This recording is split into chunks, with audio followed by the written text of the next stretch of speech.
अस्सलामु अलैकुम व रहमतुल्लाहि व बरकातुहू नहमदुहु व नसल्ली अला रसूलिहिल करीम अम्मा बअद अऊज़ु बिल्लाहि मिनश शैतानिर रजीम बिस्मिल्लाहिर रहमानिर रहीम वलकुम निस्फु मा तरक अज़वाजुकुम इल्लम यकुन लहुन्ना वलद फ़इन कान लहुन्ना वलदुन फ़लकुमुर रुबउ मिम्मा तरकना मिन बअदि वसिय्यतिन युसीना बिहा औ दैन वलहुन्नर रुबउ मिम्मा तरक्तुम इल्लम यकुन लकुम वलद फ़इन कान लकुम वलदुन फ़लहुन्नस सुमुनु मिम्मा तरक्तुम मिन बअदि वसिय्यतिन तुसूना बिहा औ दैन वइन कान रजुलुन युरसु कलालतन अव इम्राअतुन वलहु अखुन औ उख्त फ़लिकुल्लि वाहिदिन मिनहुमस सुदुस फ़इन कानू अक्सर मिन ज़ालिक फ़हुम शुरकाउ फ़िस्सुलुस मिन बअदि वसिय्यतिन युसा बिहा औ दैन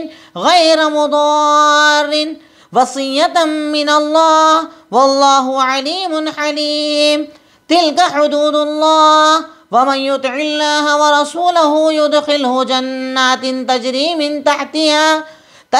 मिन तहतिहल अनहारु खालिदीन फीहा वज़ालिकल फ़ौज़ुल अज़ीम वमन यअसिल्लाह व रसूलहु व यतअद्द हुदूदहु युदखिलहु नारन खालिदन फीहा व लहु अज़ाबुन मुहीन। अल्हम्दुलिल्लाह, तदब्बुर कुरान की आज हमारी क्लास नंबर 83 है, जिसमें आपके सामने सूरह निसा का आगाज़ किया जा चुका है। आखिरी दर्स जो इससे पहले हुआ, इसमें मैंने आपके सामने विरासत के कुछ अहकामात को बताया था। विरासत के ताल्लुक़ से कुछ बातें आपके सामने आईं। आज के ज़िक्र में मियाँ बीवी का हिस्सा क्या होगा, शौहर का इंतकाल हो गया तो बीवी को क्या मिलेगा, बीवी का इंतकाल हो गया तो शौहर को क्या मिलेगा, इन चीज़ों का तज़किरा अल्लाह रब्बुल आलमीन आज की आयतों में कर रहा है। सबसे पहले आयतों का तर्जुमा। अल्लाह रब्बुल आलमीन ने इरशाद फरमाया, वलकुम निस्फु मा तरका अज़वाजुकुम इल्लम यकुन लहुन्ना वलद। पहले मर्द के बारे में बताया कि अगर तुम्हारी बीवी का इंतकाल हो जाए और उसकी कोई औलाद ना हो, यानी तुम्हारा कोई बच्चा ना हो, तो बीवी की आधी प्रॉपर्टी शौहर को जाएगी, आधी बाकी रिश्तेदारों में बटेगी। और अगर बीवी के बच्चे मौजूद हो, यानी आपके कोई औलाद मौजूद हो, तो शौहर को चौथा हिस्सा, टोटल प्रॉपर्टी के 4 हिस्से होंगे, एक शौहर को दिया जाएगा, बचे हुए 3 हिस्से औलाद में तकसीम कर दिए जाएंगे। समझे इस बात को। अगर बीवी का इंतकाल हो गया, जो उसने प्रॉपर्टी छोड़ी है, अगर बच्चे नहीं हैं, आधा शौहर का, आधा बाकी रिश्तेदारों का। और अगर बच्चे हैं तो चौथा हिस्सा शौहर का, बाकी 3 बचे हुए हिस्से बच्चों में तकसीम कर दिए जाएंगे। मिन बअदि वसिय्यतिन युसीना बिहा औ दैन। ये सब कब किया जाएगा? उस वसीयत के बाद जो उसने की है, और कर्जे के बाद, यानी अगर उसने कोई वसीयत कर रखी हो, पहले वो अदा की जाएगी, कर्जा अदा किया जाएगा, उसके बाद बचा हुआ माल तकसीम कर दिया जाएगा। अब इसके अपोजिट में अगर शौहर का इंतकाल हो जाए और बीवी बाकी रहे, अल्लाह ताला कहता है वलहुन्नर रुबउ मिम्मा तरक्तुम मिम्मा। अब औरत के लिए कैसे सिस्टम होगा? मर्द से अलग सिस्टम होगा। शौहर का अगर इंतकाल हो गया और वो माल छोड़कर गया है, अब अगर इस शौहर की कोई औलाद ना हो, कोई बच्चे ना हो, तो बीवी को चौथा हिस्सा मिलेगा। टोटल प्रॉपर्टी के 4 हिस्से किए जाएंगे, एक हिस्सा बीवी को दे दिया जाएगा, बाकी के 3 हिस्से रिश्तेदारों में बांट दिए जाएंगे। और अगर औलाद मौजूद हो, औलाद हो उस आदमी की जिसका इंतकाल हुआ, उसकी औलाद मौजूद हो, तो उस सूरत में औरत को 8वां हिस्सा दिया जाएगा, यानी टोटल प्रॉपर्टी के 8 हिस्से किए जाएंगे, एक हिस्सा औरत को दे दिया जाएगा, बचे हुए 7 हिस्से बच्चों में तकसीम कर दिए जाएंगे। अब इसमें चाहे औलाद इस बीवी से हो या इसके अलावा बीवी से हो, एक जैसा हुक्म रहेगा। इस औरत के बच्चे चाहे इस शौहर से हो या इससे पहले कहीं उसका निकाह हुआ हो, तलाक हुआ हो, शौहर का इंतकाल हो गया हो, उसके बच्चे हो, तब भी ये अहकामात होंगे बीवी के माल पर। तो अल्लाह रब्बुल आलमीन ने इन आयतों में मर्द और औरत का हिस्सा बताया कि अगर औरत का इंतकाल हो गया तो मर्द को आधा मिलेगा, अगर बच्चे नहीं हैं तो, और बच्चे हैं तो चौथा हिस्सा मिलेगा। औरत को पहले चौथा हिस्सा मिलेगा अगर कोई ना हो तो, और अगर बच्चे हो तो 8वां हिस्सा मिलेगा। ये 2 चीज़ें हमारे सामने अल्लाह ने क्लियर की। फिर इसमें अल्लाह ने यही कहा कि पर यह हिस्सा बांटा जाएगा वसीयत के बाद और कर्जे के बाद। तीसरी चीज़ बताई, वइन खान रजुल यूरसु कलालतन अव इमरात। अगर कोई मर्द औरत कलाला हो, कलाला से मीन्स ऐसा मर्द ऐसा औरत ना जिसका बाप हो ना जिसका बेटा हो, यानी वारिस ना हो, ना बाप हो ना बेटा हो, अगर ऐसा कोई मसला हो और उसके भाई बहन मौजूद हो, यानी एक औरत का इंतकाल हुआ, अब ना उसका बाप है ना उसका बेटा, पर उसके भाई बहन मौजूद है, तो हिस्सा कैसे दिया जाएगा? एक आदमी का इंतकाल हुआ, उसका ना बाप है ना बेटा है, बहन भाई हैं, तो हिस्सा कैसे दिया जाएगा? उसे कलाला कहा जाता है। उसके बारे में बताया कि अगर कोई मर्द औरत ऐसा हो जो कलाला हो, यानी ना उसका बाप हो ना बेटा हो, और उसके एक भाई और एक बहन हो, तो कैसे हिस्सा दिया जाएगा? कहा प्रॉपर्टी के 6 हिस्से किए जाएंगे। 6 हिस्से करके एक एक हिस्सा भाई बहन को दे दिया जाएगा, बचे हुए 4 हिस्से दूसरों में तकसीम किए जाएंगे। अगर वो एक एक से ज्यादा हो, यानी भाई एक नहीं बल्कि ज्यादा हो, बहन एक नहीं बल्कि ज्यादा हो, तो टोटल प्रॉपर्टी के 3 हिस्से किए जाएंगे, तीसरा हिस्सा इन भाई बहनों को दे दिया जाएगा, बाकी दूसरों में तकसीम कर दिया जाएगा। पर यह भी वसीयत के बाद और कर्जे के बाद, बिना तकलीफ दिए हुए। पहले सबसे पहले तो वसीयत नाफिज करना पड़ेगी। अगर मरने वाले ने कोई वसीयत कर दी है, विल लिख दी है कि इसको इसको इसको इतना देना पड़ेगा, तो पहले वो दिया जाएगा। अगर कर्जा है तो पहले कर्जा अदा किया जाएगा, उसके बाद उसकी प्रॉपर्टी को तकसीम किया जाएगा बिना तकलीफ के। आप वारिसों को तकलीफ नहीं दे सकते, परेशान नहीं कर सकते, उसे आप आसानी के साथ दें। वसीयत मिन अल्लाह, ये अल्लाह की तरफ से वसीयत है, और अल्लाह ताला तो इल्म वाला और बुर्दबारी वाला है। यानी ये जो वसीयत के अहकामात हैं ये अल्लाह रब्बुल आलमीन ने नाजिल किए हैं, इंसान के बनाए हुए नहीं हैं जिसमें कोताही हो कमी हो, ये अल्लाह रब्बुल आलमीन ने बनाए हैं। और यकीनन अल्लाह ताला इल्म वाला और हिल्म वाला है, बुर्दबारी वाला है। फिर उसके आगे अल्लाह ताला इस बात को मजीद ताकीद देने के लिए इरशाद फरमाता है, तिल्का हुदूदुल्लाह, ये अल्लाह की बाउंड्रीज हैं, हुदूद हैं।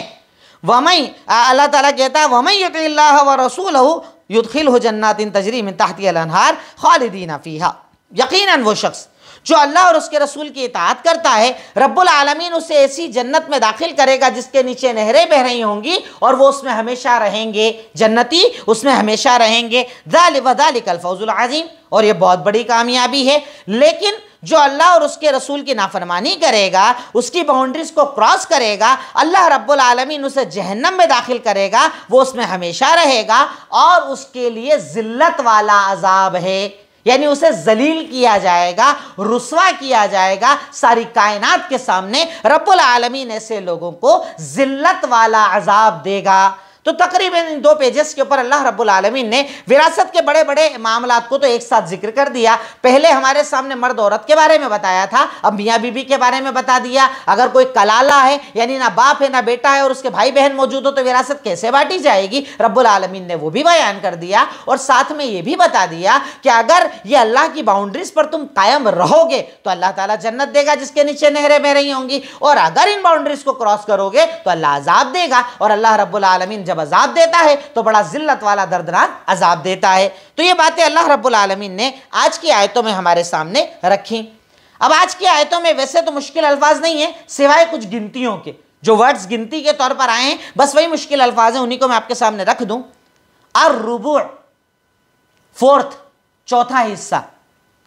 असुमुन, 8th, 8वां हिस्सा। आखुन, ब्रदर।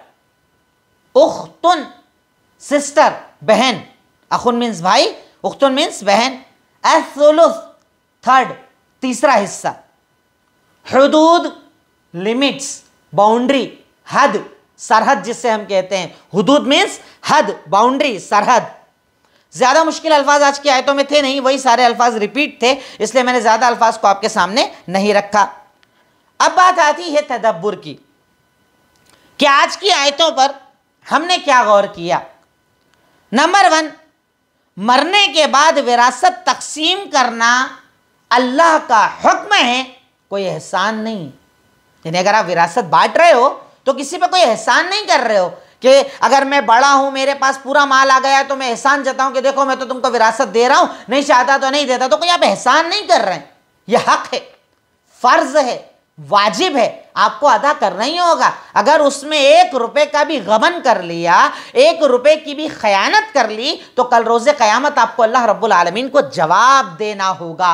तो विरासत का तकसीम करना, मरने के बाद विरासत का तकसीम करना अल्लाह का हुक्म है, कोई एहसान नहीं है, इसलिए एहसान मत जताओ। हमारे यहाँ कई लोगों की आदत होती है, जैसे मिसाल के तौर पर वालिद के साथ बड़े भाई ने बड़ा काम किया, वालिद साहब की प्रॉपर्टी बढ़ गई, अब जब वो वालिद साहब का इंतकाल होता है तो बांटता ऐसे जैसे एहसान कर रहा है, पूरा भी नहीं देता, उसके बाद एहसान भी जताता है। तो आप कोई एहसान नहीं कर रहे, अल्लाह ताला का हुक्म है। अगर प्रॉपर्टी वालिद की है, उसने जीते जी सबको अलग अलग बंटवारा नहीं किया था, उसके बाद आपको बांटना ही पड़ेगा। लड़के को डबल, लड़की को सिंगल, वो चाहे छोटा हो बड़ा हो, आपको देना पड़ेगा। ये कोई एहसान नहीं जो आप अपने भाई बहनों पर कर रहे हैं, इसलिए एहसान न जताएं।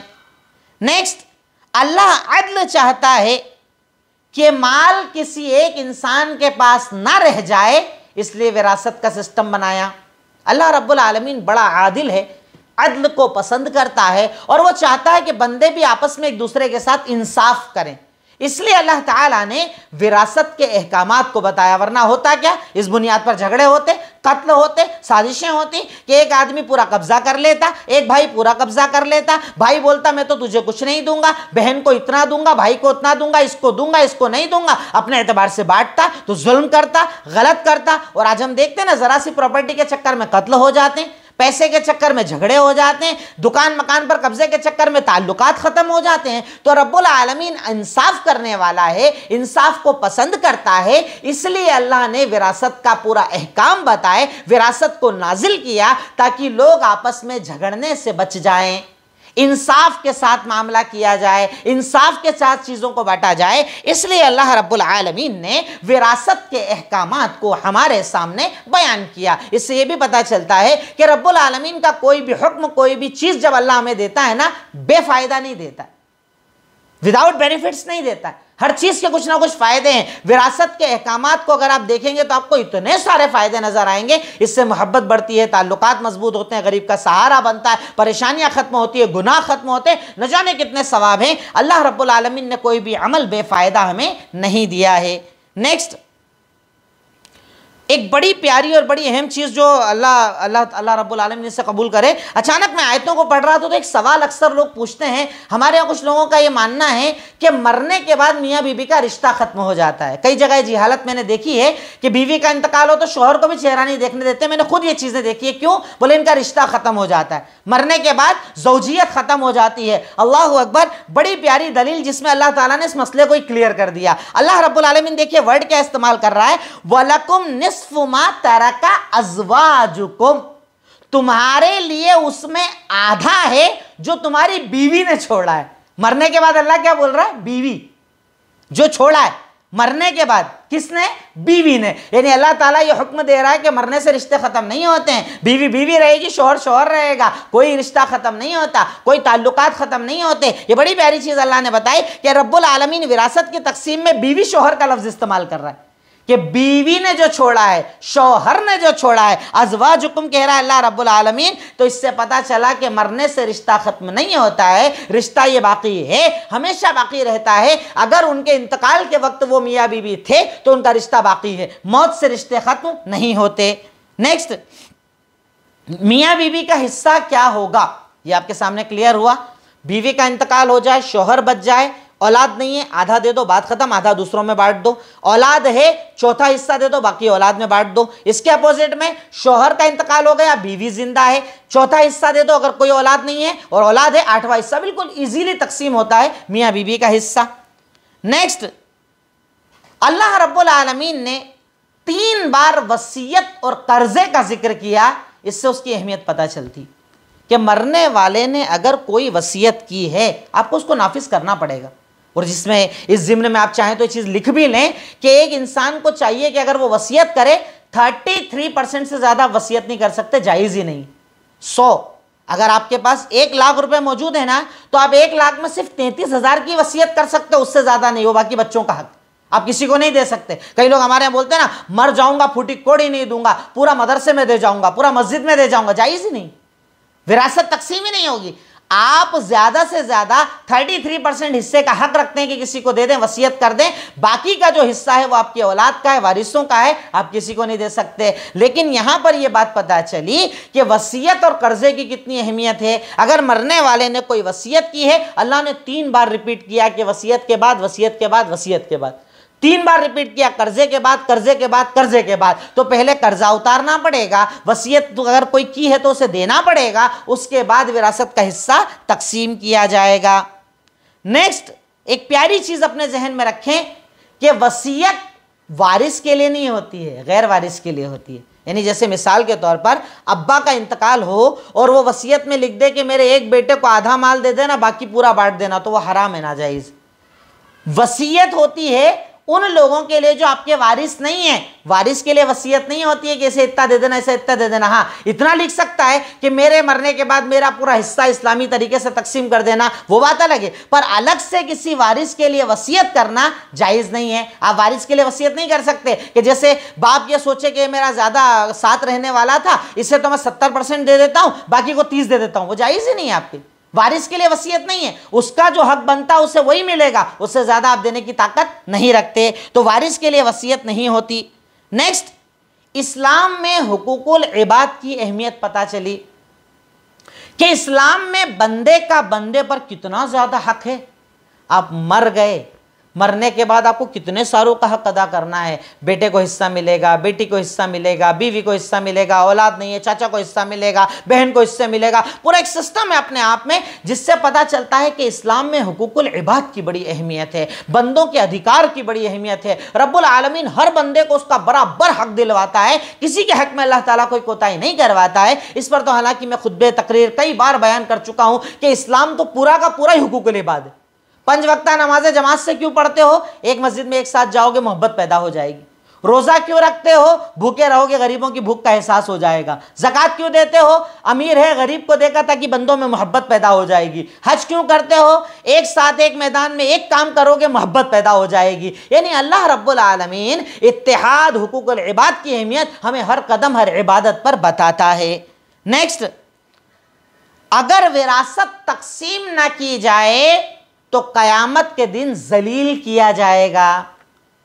आप अगर विरासत नहीं बांट रहे हैं ना, विरासत को दबा कर बैठे हुए हैं ना, किसी का हक दबा कर बैठे हुए हैं ना, बहन बेटियों को हक नहीं दे रहे हैं ना, तो कल रोजे कयामत आपको मुहीन जिल्लत वाला अजाब दिया जाएगा। सारी मखलूकात के सामने जलील किया जाएगा। पहले जलील किया जाएगा, उसके बाद आपको जहन्नम का अजाब दिया जाएगा। तो अगर अल्लाह रब्बुल आलमीन ने आपको जिम्मेदार बनाया है, आपके पास माल है, आपके पास दौलत है, आपके पास अतासा है, अपने बाप का अपनी माँ का कोई माल आया है, बराबर तकसीम कर दीजिए, वरना ये जरा सा माल कल रोजे कयामत आपके लिए जिल्लत का सबब बनेगा। तो अपने आप को अगर जिल्लत से बचाना है तो अपने माल को अगर विरासत में मिला है उसे बराबर तकसीम कीजिए। नेक्स्ट, विरासत अल्लाह की हुदूद है, उससे आगे बढ़ना हराम है। ये जो विरासत के अहकामात है ना, हमारे यहाँ लोग इसको बड़ा लाइटली लेते हैं, बहुत लाइटली, बहुत। 50 लोग हमें फ़ोन करते हैं, वालिद का इंतकाल हुआ, बेटों बेटों में बांट लिया, बात खत्म। बहनों को तो देखते ही नहीं, समझते ही नहीं, उनके हिस्से को तो हिस्सा मानते ही नहीं। ये अल्लाह कह रहा है, ये हुदूद है। क्यों कह रहा है अल्लाह ताला? पहले पिछले पेज पर भी विरासत को बताया, इस पेज पर भी विरासत को बताया। अब विरासत पूरा बताने के बाद अल्लाह कह रहा है तिल्का हुदूदुल्लाह। अल्लाह ताला कहता है ये अल्लाह तिल्का हुदूदुल्लाह, ये अल्लाह ताला की हद है। हद मतलब जानते क्या होता है? बाउंड्री। बाउंड्री के बाहर काम कुछ भी नहीं होता, कुछ भी कर लो गलत। बाउंड्री मतलब यहां पर आपकी हद खत्म, इसके बाद अब आपका कुछ नहीं है, आपका नहीं है, वो बाउंड्री के बाहर आपका नहीं है। अल्लाह ताला कह रहा है ये विरासत अल्लाह की बाउंड्रीज है, अल्लाह ने खुद बनाई है, अल्लाह ने खुद फैसला किया है, उसके मुताबिक आपको तकसीम करना पड़ेगा। इन बाउंड्रीज को आपको क्रॉस नहीं करना है। तो रब्बुल आलमीन ने विरासत के अहकामात को अपनी बाउंड्रीज बताया है, उसके आगे बढ़ना हराम है, गुनाह है, खता है, रब्बुल आलमीन की नाराजगी है। रब्बुल आलमीन ऐसे अमल को पसंद नहीं फरमाता है, तो अपने आप को कभी भी बाउंड्रीज से क्रॉस करने वाला न बनाएं। नेक्स्ट, एक बड़ी प्यारी चीज जो अल्लाह ने यहां पर कही, जन्नतियों को बताया बहुत सारे, जहन्नमी को बताया अकेला। अब आयत देखिए, अल्लाह ताला कहता है खालिदीन फीहा, ये जमा का सेगा है, उसमें हमेशा रहेंगे, जमात। जन्नती को अल्लाह ने कहा हमेशा जन्नत में रहेंगे, मतलब बहुत सारे। और नीचे जहन्नमी को क्या कहा? खालिदन, जहन्नम में रहेगा अकेला। जन्नतियों को कहा बहुत सारे, जहन्नमियों को कहा अकेला। वजह क्या है? जन्नती नेमतों में जब अपने साथ लोगों को देखेंगे तो खुश होंगे, और जहन्नमी के अजाब को बढ़ाने के लिए, उसकी वहशत को बढ़ाने के लिए, उसके खौफ को बढ़ाने के लिए हर जहन्नमी को अल्लाह इंडिविजुअल अलग अलग रखेगा, ताकि उसका खौफ और ज़्यादा बढ़ जाए, उसका डर और ज़्यादा बढ़ जाए। अकेलेपन में वहशत होती है ना, डर होता है ना, खौफ होता है ना। तो रब्बुल आलमीन जहन्नमी के अजाब को शदीद करने के लिए, वहशत में डालने के लिए कह रहा है कि वह अकेला रहेगा, और जन्नतियों की खुशियों को बढ़ाने के लिए अल्लाह कह रहा है कि वो जमात, बहुत सारे एक साथ जन्नती रहेंगे, जन्नत जन्नत जन्नत, सब एक दूसरे को देखेंगे, बड़े खुश होंगे। तो अल्लाह रब्बुल आलमीन यहाँ पर ये बताकर ये बताना चाह रहा है कि जहन्नमी का अजाब बड़ा शदीद है, रब्बुल आलमीन उसे शदीद अजाब देगा, यह अजाब उसके लिए बड़ा शिद्दत वाला होगा, इस अजाब को वो महसूस करेगा। नेक्स्ट, अल्लाह और उसके रसूल की इताअत जन्नत की ज़मानत है। बड़ा प्यारा मामला है ये भी। अल्लाह और उसके रसूल की इताअत, ज़िंदगी पूरी कुरान के मुताबिक, ज़िंदगी पूरी हदीस के मुताबिक, अमल कुरान हदीस के मुताबिक, ज़िंदगी कुरान हदीस के मुताबिक, इबादत कुरान हदीस के मुताबिक। हमारे यहाँ कहाँ है कुरान हदीस की इताअत? हमारे यहाँ तो लोग इतना ज़्यादा, मतलब सोच लीजिए इंसान जरी हो गया है कि सुन्नत को सुन्नत बोलकर छोड़ देता है। सुन्नत ही तो है, सुन्नत ही तो है। अरे अल्लाह ताला कह रहा है कि अल्लाह और उसके रसूल की इताअत जन्नत की ज़मानत है। यानी अगर जन्नत चाहते हो ना तो अल्लाह और उसके रसूल की इताअत करो, फरमा बरदारी करो। अल्लाह ने कह दिया करो मतलब करो, अल्लाह के नबी ने कह दिया करो मतलब करो, अल्लाह ताला ने कह दिया नहीं करो मतलब नहीं, अल्लाह के नबी ने कह दिया नहीं मतलब नहीं। यानी कुरान में हाँ तो हाँ, नहीं तो नहीं, हदीस में हाँ तो हाँ, नहीं तो नहीं। इसको अपनी ज़िंदगी बना लो, इताअत को अपनी ज़िंदगी बना लो, उनकी मोहब्बत को अपनी ज़िंदगी बना लो, उनके मुताबिक ज़िंदगी गुजारो। अल्लाह के नबी की पूरी सीरत, पूरा सरापा, पूरी ज़िंदगी जो हमारे पास मौजूद है, उसको अपनी ज़िंदगी बनाओ। जब कहीं सुनो कि मेरे नबी की ये सुन्नत थी, वहीं रुक जाओ, वहीं अमल करने वाले बन जाओ। सुन्नत को सुन्नत समझकर अगर छोड़ोगे तो कुफ्र तक पहुँच जाओगे। अल्लाह रब्बुल आलमीन ने यहाँ पर बताया अल्लाह और उसके रसूल की इताअत जन्नत का ज़रिया है। नेक्स्ट, वसीयत करने से मोहब्बत बढ़ती है। जैसे मिसाल के तौर पर एक आदमी को लग रहा है कि मेरा इंतकाल होने वाला है, उसने एक विल बनाई कि मेरा जो 66% हिस्सा है, 66% वो तो वारिसों में जाएगा, जो बचा हुआ 33% है ना, इसमें इतना इसको दे देना, इतना मेरी इस बहन को दे देना, इतना मेरे फला रिश्तेदार को दे देना, इतना इसको दे देना, इतना मस्जिद में दे देना, इतना मदरसे में दे देना। इससे लोगों की मोहब्बत आपके लिए बढ़ती है और आप उसके लिए मग़फ़िरत की दुआ करोगे। जब वो मरेगा ना, विरासत आप तक आएगी ना, आप कहोगे अल्लाह ताला उसे माफ़ कर दे, अल्लाह उसकी ख़ताओं को माफ़ कर दे, अल्लाह उसकी लग़ज़शों को माफ़ कर दे, अल्लाह उसने जो किया माफ़ कर दे, अल्लाह जन्नत को वसी कर दे, अल्लाह कब्र को वसी कर दे, अल्लाह कब्र को नूर से भर दे। तो विरासत को, अगर आप विरासत तकसीम करते हो, अगर आप लोगों के लिए अच्छी वसीयतें करते हो, तो ये वसीयत लोगों में खुशी की ज़रिया बनती है और इससे मोहब्बत बढ़ती है। लोग आपसे मोहब्बत करने वाले बन जाते हैं। अब मोहब्बत, अगर आपका इंतकाल हो गया तो मोहब्बत का क्या फ़ायदा मिलेगा? इस्तग़फ़ार, मुआफ़ी, तौबा, लोग आपके लिए जन्नत की दुआएं मांगे और अल्लाह ताला यकीनन दुआओं को कबूल करता है। नेक्स्ट, इस बात पर हमें अल्लाह का शुक्र अदा करना चाहिए कि अल्लाह रब्बुल आलमीन ने विरासत के अहकामात को नाजिल कर दिया। अगर अल्लाह ना बताता तो क्या हम बांटते?